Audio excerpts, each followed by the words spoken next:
Hello, today we're not doing 8-bit retro stuff, today we're doing 0-bit retro stuff. My latest purchase from an estate sale of a recently passed 96-year-old lady cost me a whole €6, and doing the maths, 96 years old, that's born in the late 20s, yeah, she might have actually been working on this in the office and took it home when she retired, because I'm seeing definite sort of late 50s, maybe 60s kind of thing here. Listen to that plastic, look at that green.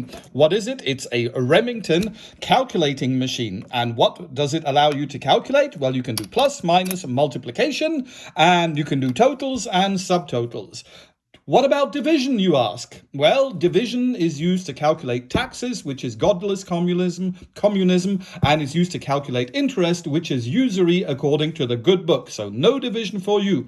What about a decimal point, I hear you ask? What about you suck my balls? We don't need that, right? You're going to fix it at 2. We will never need more than 2 decimal points. Just eat it, suck it, and deal with it, right? Let's flip it over to see what sort of power requirements. Yes, for no division and no decimal points, you have 70 watts. That's like 2 laptops you could power on this for this processing power. Also, not hugely inspiring in confidence because it's rated for up to 240 volts, but the model number has 1110, I would assume, volts in the model name. That's kind of scary.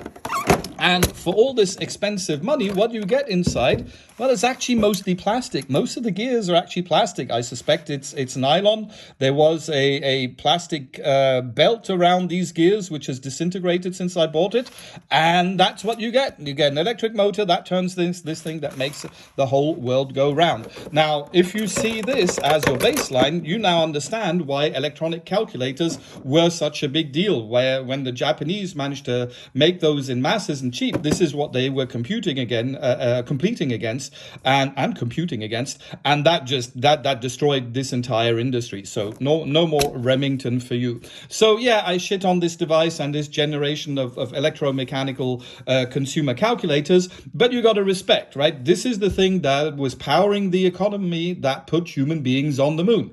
They used computers to put the actual people on the moon, but to do the taxes, to run the businesses, which were actually paying for that. Yep, that's a technology which was doing that. Okay, the same economy that this was powering also sent boys to Vietnam, but you win some, you lose some. All right, that's it. Maybe on the next time it'll actually be working. We'll see.